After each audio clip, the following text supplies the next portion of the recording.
Hey, welcome my friends, better late than never. Hello, hello, here we are. It is the 10th of March, 2021. This is Chat with Matt. Basically, it's supposed to be 9 a.m, but it's 9:05. Just typical morning. I couldn't find my tripod. It was still in the bag, at the bottom of my bag from coming back, traveling, because I hadn't got it out yet. So anyway, we're here now. It's Chat with Matt. We've got about half an hour, usually 40 minutes. Hey, Sister Jane, to talk about whatever's going to work for you. I do have some pre-asked questions, which I saw as I was briefly looking before in the house.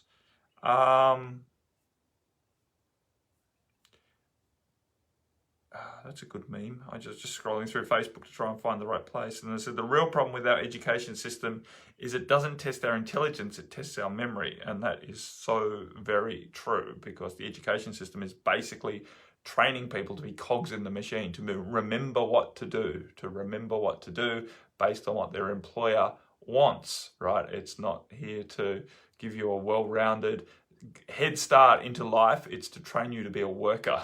That's what our education system is all about. It's to train you to have a job, not to be happy. Anyway, let's not go there just yet, because I do know I have questions. I just need to find them, bright light beings, and scroll down to there I am. So I'm here, and I put on a little meme poster this morning. Empowered freedom cannot be won in battle. So many people fighting for their freedom, and they're just not going to win that fight. Hey, Sister Christina. Hey, Sister Kelly. You're not going to win the fight if you're fighting for freedom. Unfortunately, you know, I know it's a big thing, and we honor our war heroes who we say have gone into battle to win freedom for us. But truly, most poor men and women who are killed and injured in war are doing the bidding of the elite. And it's all about financial gain, and it's nothing to do about winning freedom. It's nothing to do about freedom. That's the story we're sold. We've been sold it for thousands of years now, that others want to take what we've got, and we need to take what they've got first. We need to defeat them, because they're amassing an army and they're going to take our freedom away. Most of the time, it's not that true. Anywho, so anyway, I said, empowered freedom cannot be won in battle. It is only found in the depths of your true beingness. It's a consistent alignment choice. Freedom is a choice. It's an alignment choice. It's a choice as to what you're holding your perspective of, right? True freedom is not caught in lack mentality. True freedom is in abundance, where you have nothing to fight for. You just advocate for your best outcome, right? There's no fight required in that. If conditions aren't ripe in your current situation, then you allow conditions to change, right? You don't need to point your finger or everything that's wrong. And of course, we can, it's not that we should turn a blind eye to everything that's not conducive to our happiness. Things can be changed. It's not about not changing things. It's just about changing things in an empowered way, not in a fearful way, right? Fighting comes out of fear. The only reason we fight is out of fear. Fight doesn't come out of love. You don't fight with someone out of love. You might argue with them out of love, right? But the argument is more, so I should say it in a different way. You might debate with them out of love, right? You might help them or voice your concerns and debate the point, right? The logic around a certain situation. You might do that from a space of love, but you don't fight, right? You don't fight from love. Love doesn't fight. Love just is. Anyway, Christina said, I see so many at the moment who are feeling they need to battle. I know. And this is the dark agenda. This is the dark agenda, putting those light workers, telling them basically, what's the right word? Invoking in them this desire to fight. It's a very, very obvious ploy at the moment that the dark is using to reduce the vibration of light workers who are starting to stand up and starting to make a real influence on the planet, right? As we stand up in peace, we start to influence the vibration in a way that's not conducive to dark rule.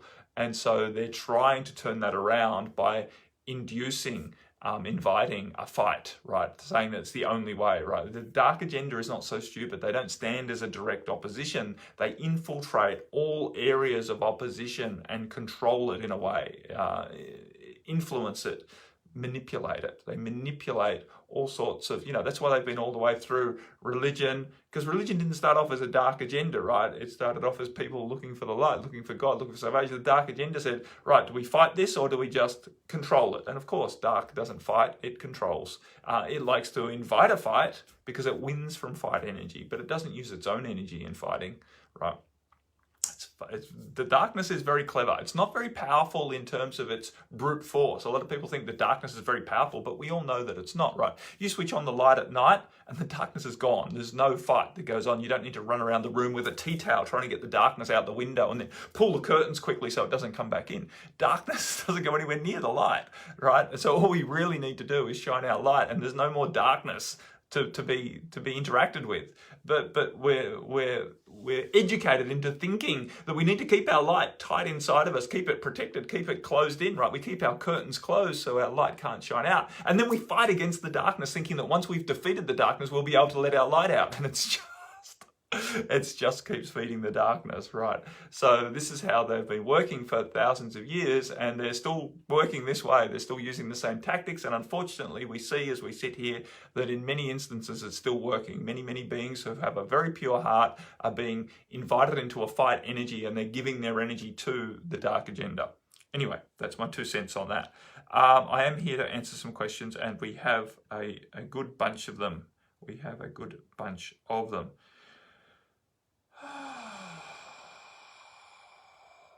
Okay, I'm going to start with Jen because I was just talking about that meme and I hadn't read this till now. I don't know why I missed this morning. Jen wrote, I'm intrigued about the part of your meme that says in a consistent alignment choice. I assume this means that we say yes to what is in alignment with us and no what is not, which sounds simple but may not so much in practice because of fears, doubts, beliefs, etc. Exploring the difference between my egoic desires and my soul desires. Yes, great point, Jen. So it's a consistent alignment choice, which is more than consistently making choice in directions that are aligned with us, because that is really hard to do, right? It's more to stay consistently aligned in my ability to... No, hang on, let me get this right. It's a consistent alignment choice, which basically means we're choosing to align with freedom, right? Choosing to align with freedom. It's an underwriting or overriding intent to align with my empowered freedom. So when I say it's a consistent alignment choice, I don't mean that we need to consistently make choice that's in alignment with us, because as you pointed out, that is pretty much hard to do. And if we hold ourselves in account to that, we're going to feel like a failure. We're always going to make choice in moments based on what we egoically want or what we egoically fear, right? So, but if we are maintaining a consistent choice to be in alignment with freedom as best that we can, right? So it's an underlying vibration, an underlying long-term goal that we are moving towards our empowered freedom, then that process of making choice in moments where sometimes we react and make choice from fear or desire, we become more and more aware of that. And it's a slow process of evolution through basically education, not education imposed on us from outside of us, but a growing wisdom and awareness that what we are choosing is influencing how we are living. And so as we maintain this consistent alignment with empowered freedom, then slowly but surely we align in that direction. It's not about trying to measure ourselves whether we are succeeding or not. And inconsistent, I don't mean constant, right? And it's not an overbearing burden that, I can't make a choice in any other direction, otherwise I'm not being consistent, right? This whole thing of consistency is an interesting topic for people, and it's an interesting word that, as all words carry some negative connotations, and consistency is one of those words that does carry some negative connotations, because many people think that it means they can't do anything but, right? If I'm being consistent, then if I do one thing that's not that, then I've blown my consistency and therefore I'm not going to succeed. So that's dangerous, right? Because that produces produces stress, and stress basically takes us out of our intuitive connection, and that leads us to being reactive in the world, and rather than responsive. So we want to stay responsive, which means most importantly we relax. So you just relax into the consistent choice to maintain alignment with your choice to be free, and that also maintaining a consistency around your acceptance and allowance that is a process, and that process will not be a straight line. It will not be smooth. It will not be graceful, and it won't be comfortable, right? It will be a learning experience, which is quite messy for most of us, for all of us, really. More messy for some, less messy for others, but in all, it's a messy process, right? Of wading through our stuff. But always intending to slowly but surely become more free of our stuff, right? And that doesn't mean that we need to measure it, and we don't need to, chart our progress and give ourselves little smiley stamps every week where we've increased our consistency by so many %, right? It doesn't work that way. Anyway, so great pickup, Jen. I'm glad you asked that, and I could help to clarify it potentially. Anyway, Jill wrote in, I can't make the Q&A session live because she's at a non-virtual get-together locally where we are having a speaker talking about how to extract ourselves from the birth certificate and having signed up from birth to work for the government corporation, i.e. to stop being straw men and women. So this is quite a big movement, and I recognise, and I've got several friends in the UK that's really reporting that it's big in the UK, and this is a great outcome in my opinion, as people are really exploring this and bringing more and more light to this process, that our governments are actually corporations, and we are basically perceived as assets to that corporation, and every child that's born is classified as an asset through the birth certificate process. This is very true, and while I don't fear this terribly, because I choose not to be in fear, I am aware of this, and I am holding space that this changes and that we all free ourselves from this system. And I personally have taken steps towards this, although I haven't gone the full hog as yet.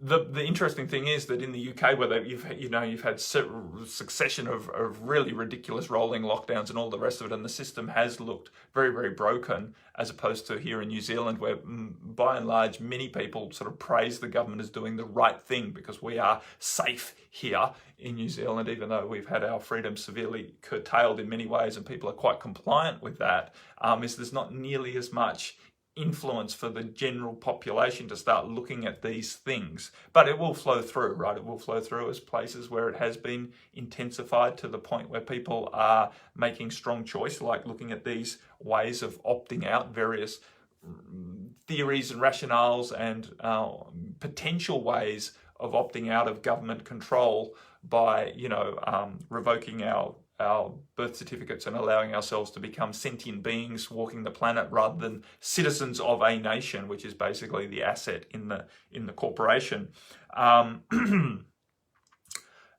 which then allows us to avoid the legislation. We're still under natural law, right? We still have to comply with law, but we don't have to comply with legislation, which is two completely different things, because much of the legislation that our governments are currently passing will not actually hold water under law. And in a court of law, this legislation is actually illegal. It actually goes against basic human rights. Many of these legislations, many of these mandates, many of these controlling mechanisms that dark agendas are putting in place through our governance system. Anyway, that's an aside. I'm going to walk into the question. But I'm also in dire need of these distractions, as my friend, which is a close friend as I believe it, went ahead with his jab yesterday, and every intuition I have is that he won't last on this timeline past tomorrow. I have struggled so much with respecting his choice, and even spent Sunday evening with him to celebrate my birthday. He tried to make it special, which is very unlike him. All evening his two cats wouldn't leave his side. They are usually hide away from visitors. Anyway, my biggest dilemma now is, if my overwhelming instincts about this are wrong and he thrives, it will naturally be I will naturally be happy about that, but it'll throw my instincts into serious doubt. Your meditation with breathing last night, and that's part of the mantra Transformation Empowerment Support Community was wonderful, but any other pearls of wisdom for me will be gratefully received when I listen to this recording. Thank you. Okay, so this is a great question, and we can basically step out of the narrative around the jab and all of that, right? And just come back to the guts of the question here, which is when we have an instinctive knowing that something's going to go a certain way for someone else, and we're deeply concerned about that. How do we navigate that process? Because it's going to go either two ways. Either we're going to be right and we're going to feel guilty that we couldn't change their course of action, or we're going to be wrong and it doesn't affect them the way that we thought it was, and we're going to put our intuition or our instincts into a layer of doubt. So this is what I have come to understand around this process. It doesn't serve us to project our instinctive knowing onto others, because everyone is living in their own timeline, and our instinctive knowings for other people especially can be very easily skewed by our own beliefs. You have a belief, in this case, that the vaccine is bad, right? And I'm not going to argue with that belief, but the thing is, it's not his belief.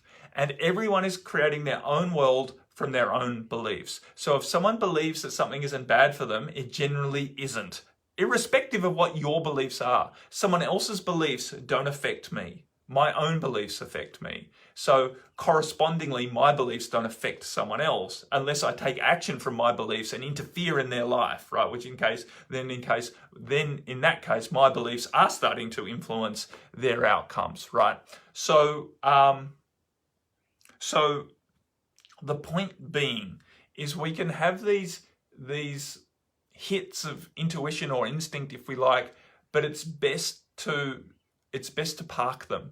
Hey Shirley, welcome. It's best to park them on the side and not to use, please don't test your intuition in this way by thinking that something is going to go bad or right for someone else from an intuitive point of view, and then being upset when the current reality doesn't go the way that you instinctively or intuitively thought that it would, because we don't really get good reads on this stuff. And it's not really appropriate for us to start interfering and start thinking that we should be able to, right? We have to allow, this whole thing was about empowered freedom, and empowered freedom lets other people be the way that they want to be. It's around total and utter acceptance of other people. That doesn't mean letting them use you as a doormat, but at the same time, it doesn't mean trying to control them so that they act in a way that you think is conducive to your happiness, right? We don't need other people to be acting in a certain way to be happy. Yes, it would be lovely. I desire for the world to be different to how it is, because it would be a better reflection of what I consider happiness. But I recognize that the way we're going to get there is by me being that happiness powerfully in the world to influence them in a positive way, rather than me trying to control them or thinking I know what's good for them or bad for them and trying to control that, right? Trying to, there's this whole idea of trying to legislate. The whole idea of trying to ban things, right? If we don't want people to murder each other, so let's ban guns. I'm not a great one. I don't believe that there should be a lot of guns in our society. I don't see the need for a lot of guns in our society, but I'm also of the opinion that trying to ban something doesn't work. Look at how prohibition worked, trying to ban alcohol. Look at the war on drugs, trying to make drugs illegal. How that work? Right? Drugs are more rampant than they've ever been. As more and more time we screw ourselves down on trying to ban things that we perceive are bad for people. It just doesn't freaking work. It doesn't work. So we can't control the world in this way. This is a fear-based way of trying to control, and it doesn't yield good results. When we advocate through our own vibration the outcome that we desire, and we consistently align with our freedom, consistently align with our happiness, then that vibration speaks volumes. It influences people in a much more powerful way than trying to tell them what's right and wrong and put our beliefs onto them and trying to control what they have available to them based on our beliefs, right? It's not going to help us to ban sugar. All we need to do is to increase, our advocation for a healthy diet that doesn't involve processed sugar and processed other things, right?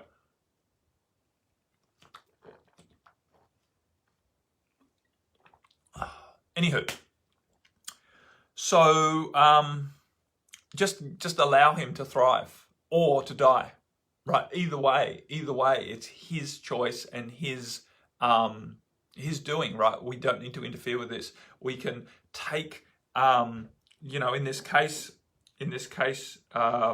Jill, take the good from the experience that you've had with your friend and allow it to be there, right? And if tomorrow his timeline comes to an end, then so be it. And if it doesn't, so be it. Take one day at a time. Don't try and predict the future, and don't try to orchestrate your outcomes based on what you think the best future looks like, and in controlling those sorts of things. So that's my 2 cents worth there. Hopefully that helps and helps everyone else. Okay, moving on. How am I going for time? Yeah, it's slipping by. Sister Debbie from New Zealand. This is a sort of a similar question in some ways, but because it's all about testing ourselves and measuring whether we're succeeding or not. So I just read this before, but I'm going to read it again. Well, I didn't read it before out loud. I'm going to read it out loud right now. Okay, so Deb's been saying, I've been asking, if I do this, will it create greater, right? Will this serve me? In other words, when we have a choice point, what option will serve me? And only doing things that I've received a yes answer for, right? So asking your awareness, if I do this, will it create greater? Will it serve me to do this? So many of the yes things that I have ended up at dead ends, right? And this is interesting, right? At dead ends, closed doors. I get that in an indirect way, it may be creating greater, but I'm feeling that I'm wasting so much time and energy on things not working out. Can you please speak to this? Okay, so first and foremost, one of the big issues is this idea that we're supposed to be here having things work out. And I get it, right? I get that we quote unquote want things to go in certain directions because that would be... Sorry, no, I'm on a live stream. I've got someone peering in the door thinking that I'm talking to them. They come for yoga on a Wednesday morning. Anyway, so this idea that things should work out, and that if it doesn't work out, I've wasted my time. You are here as an aspect of the divine, having experiences that serve you. Every experience serves you. There is no wasting time, right? The only way we waste time is when we discount having experiences thinking we've wasted time, right? But even that is not a waste of time, truly. But the point being, the more that we can accept that we're being drawn into experiences that serve us, and not to question that too much, right? And I'm not, I say question everything external to you. All sources of information, including what I'm speaking right now, should be questioned, right? Please, please, please question all sources of information, but don't question your own intuitive knowing. If you get an intuitive yes that you should take a certain action, then take it and be satisfied with the outcome, even if the ego is not. Right? Even if the ego is not satisfied, allow yourself to find a deeper maturity around accepting the process, that the outcome has served you. Because the truth is, the more that you trust your intuitive guidance, the stronger your intuitive guidance will get. One of the greatest ways to disempower yourself is to keep questioning your intuitive guidance, right? To keep, trying to double test and triple test what intuitive guidance you get. I know people who get an intuitive thing, and then they want to use a pendulum, and then they want to use their cards, and then they want to ask a friend, oh, what do you get, right? And the whole time they're trying to meet, and then they want to see what happens. But by the time you now let it run and take the opportunity, of course you've influenced whether it's going to work for you, because you've sown in, you've entangled so much doubt in the process, right? Because you weren't willing to just do it off the bat. And I'm not saying that's what you're doing, Debbie, but this is very common for people to keep questioning. They don't want to make a mistake because they feel that they're too fragile in themselves to have an intuitive guidance and then just follow it to completion without concerned that if it doesn't work out, just as Jill was saying, the greatest dilemma now, you've got this intuitive guidance that something's going to happen. If it doesn't happen, I'll in some ways be very happy because you've got an intuitive guidance, something bad's going to happen. But at the same time, if it doesn't happen, now I'm going to be doubtful that my intuitive guidance is correct. We get intuitive guidance based on what serves us in the moment, and we don't need to project that forward. So that's the point. The point is, if you follow your intuitive guidance, it will be for the greater good. It will be creating greater. So I know it's difficult, and I know we've been brought up in this system of education and quote unquote science where we continually test everything and look for results, right? And so we have a hypothesis that something's going to happen. Now we want to check it and work out whether we were correct or not. There's this huge push to dichotomize the world into correct and not correct, and it's basically robbing us of the joy of actually living on this planet, right? This scientific method, and I'm not saying that all science is bad, but the basic premise of scientific method where we keep testing things and trying to prove whether it's true or false is quite delusional, because nothing is either true or false. And I know you could go, yes, but what about? I get it. But we're living in a delusionary world, an illusionary world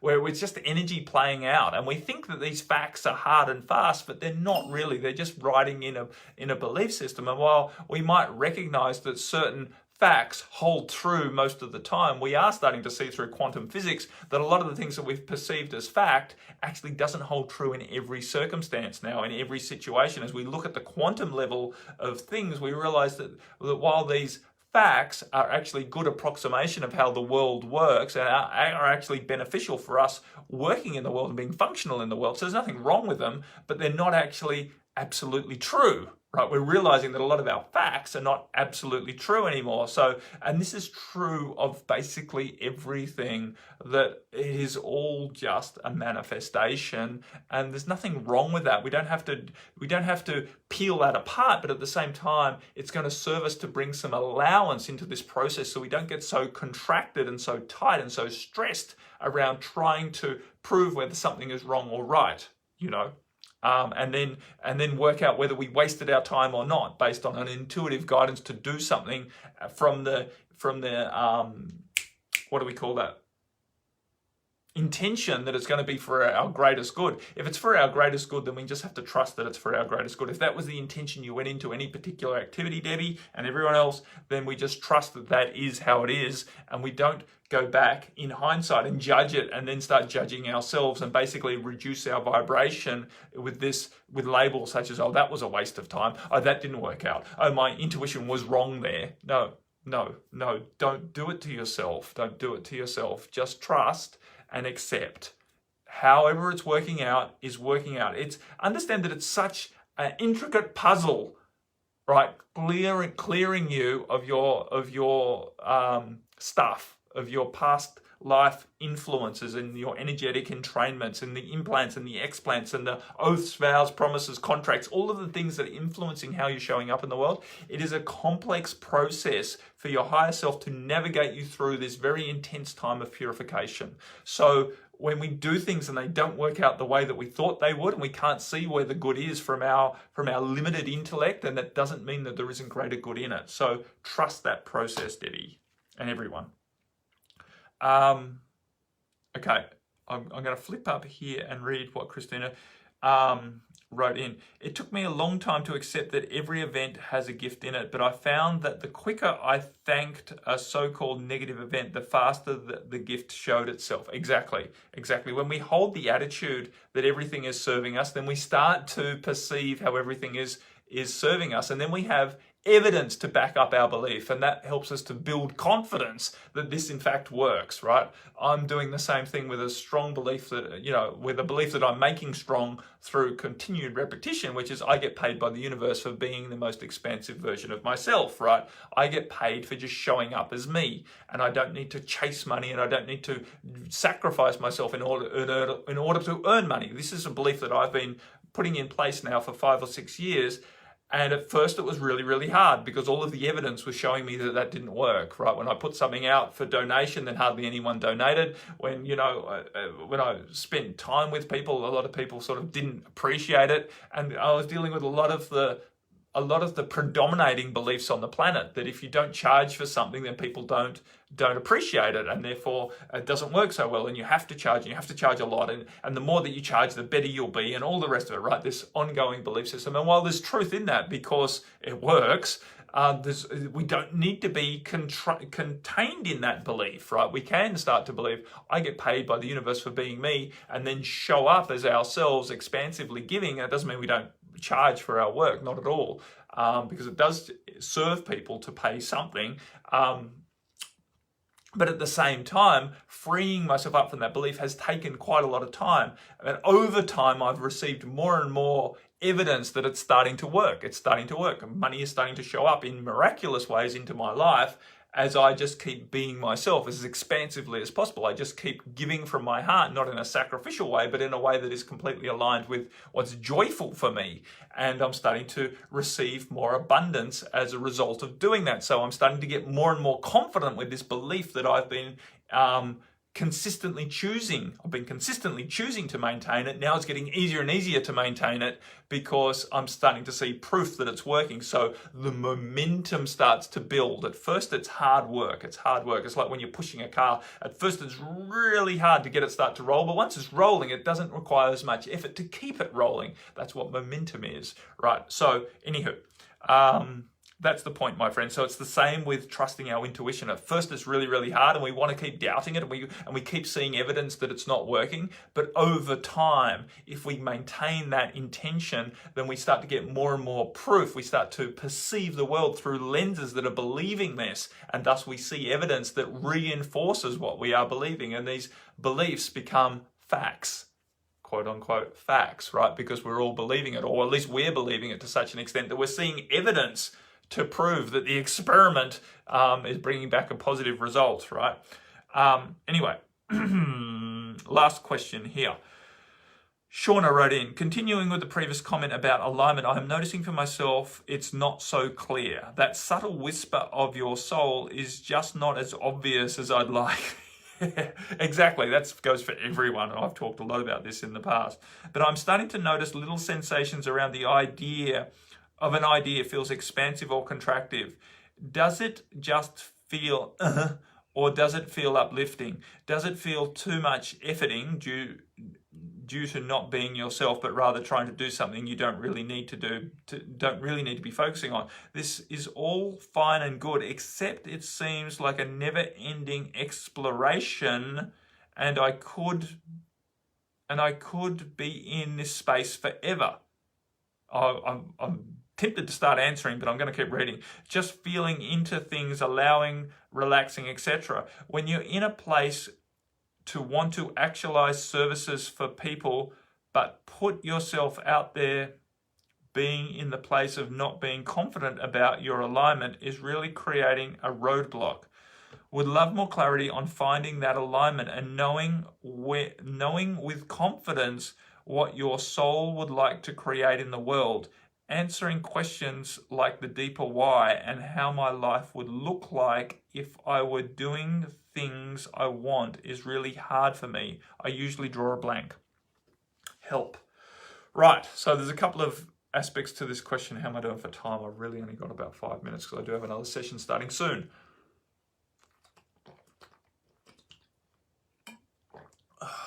More lubrication required.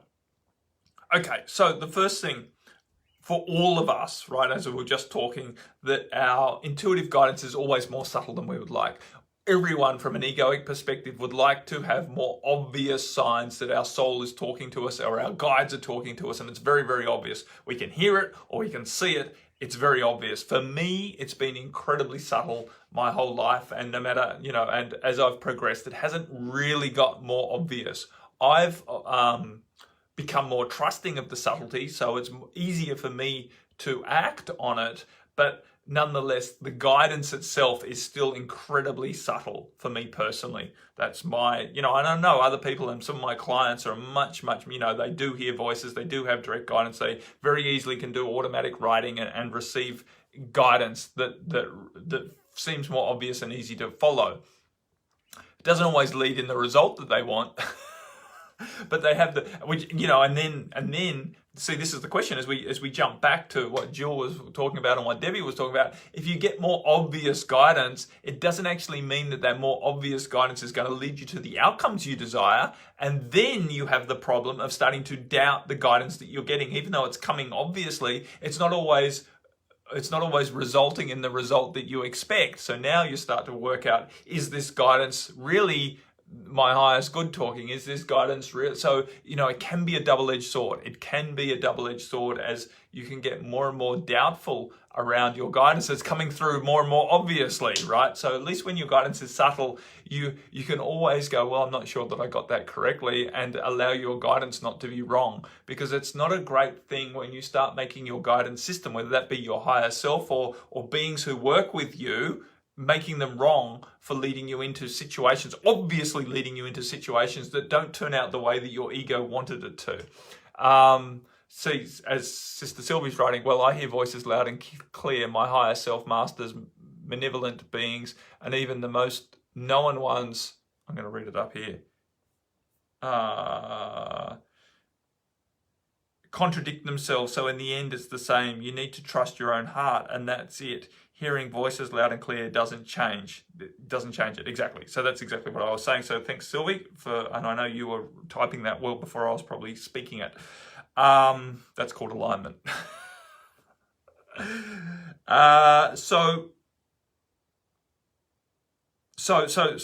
understanding that. So understanding that it is always going to be subtle, and it's always going to be a case of trusting what you know in your heart, and to go forward into that, as I was talking to with Debbie and with Jill, into allowing the outcome to be what it be, and trusting that it is serving us. So,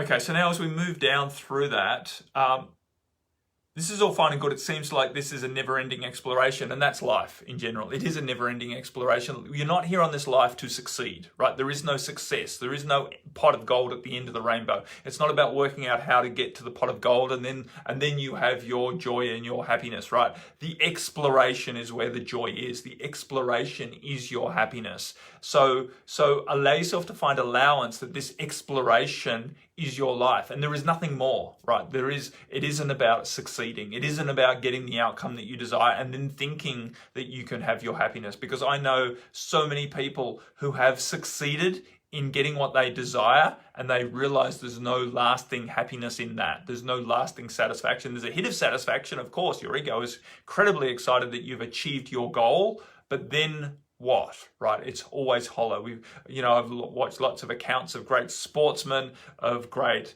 entertainers, of great business people, right, who have achieved the goal and then hit immense levels of depression afterwards, because that was their whole drive, that they were putting their happiness in achieving that outcome. And then when they achieve that happiness, when they achieve that goal and the happiness isn't there, then what, right? Then either you have to make a new goal, which quite often happens in business and in entertainment, right? What's next? But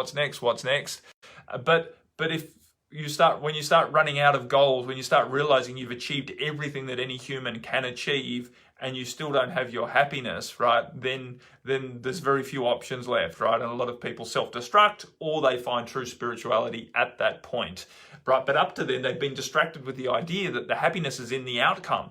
And when they've got all of the outcomes and there's still no happiness, then they start to realize happiness is a choice, and it's a choice you can make right now, irrespective of what outcome you've achieved. So in speaking that it's a never-ending process, that's exactly how it is. That's exactly how it is for me, right? I haven't achieved success as a facilitator, and therefore I have my happiness. I've chosen to be happy by and large, most of the time, not all of the time, of course, but by and large, more and more often, I'm choosing to be happy, and thus I'm becoming more successful, not as a facilitator, but as a being. I'm becoming more successful as a being because I'm choosing to be happy more often than not, and that then is allowing me to explore being a facilitator, to explore being a father, to explore being a husband, to explore being an influence on this planet in some sort of a way, based on the fact that I'm happy.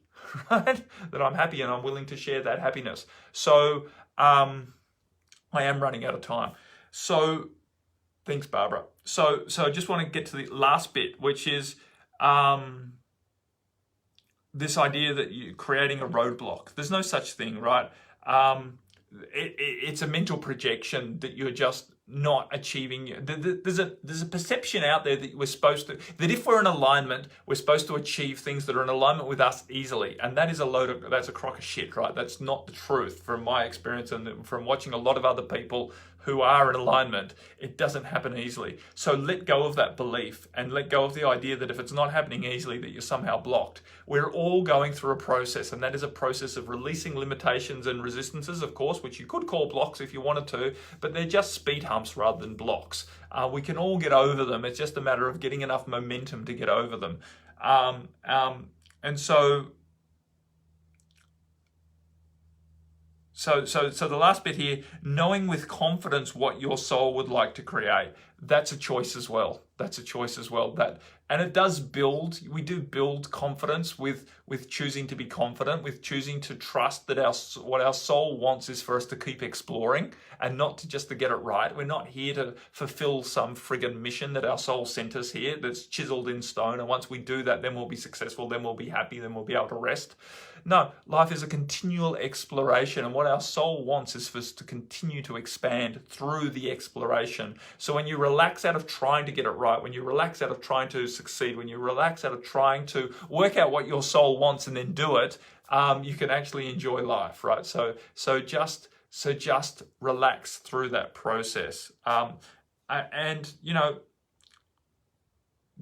don't put too much emphasis on needing to be able to journal the whys and this and the that. The more that you can relax into knowing that your why is inherent and the how will flow to you in the moment, then you don't need to get clear on that stuff. This thing called clarity can put a lot of people into stress, which basically ironically takes their clarity away. This idea that I don't have clarity and I need it creates a desperation that robs people of having clarity. Clarity comes much more easily when you don't care anymore to have clarity, right? When you relax into just being the expression of yourself, right? So that's it. The clarity is just in the moment, and it's not something that's obvious and chiseled in stone. Anyway, my friends, hopefully I've done it. We have gone over time, and I do have to rush onto another call. So much love to you all. If you need any more help, then just reach out, right?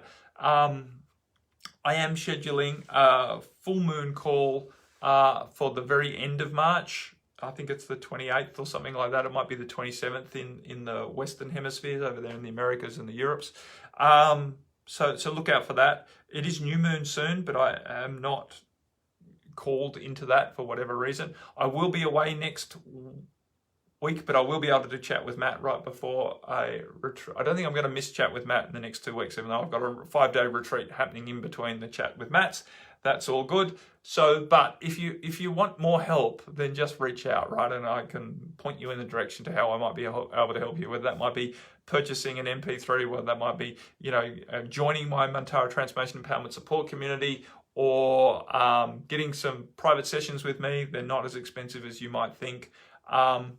Whatever, right? I'm here to serve you guys, and I do have a range of options for doing that. So don't be shy. Don't be shy. If you feel in alignment, if you feel that I could help you and Mantara using light language and all that good stuff, then reach out and I'll do my best to help you. And it might be for free as well. It might be simple. It might be just giving you some simple advice in a couple of lines of email that might help you a lot. And yet again, there might be ways of working further.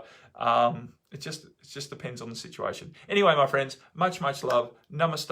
I will speak to you again soon. Bye for now. Much love. Keep smiling. Keep your chin up. Enjoy it all, even if it's looking a little bit messy out there in the world. Bye.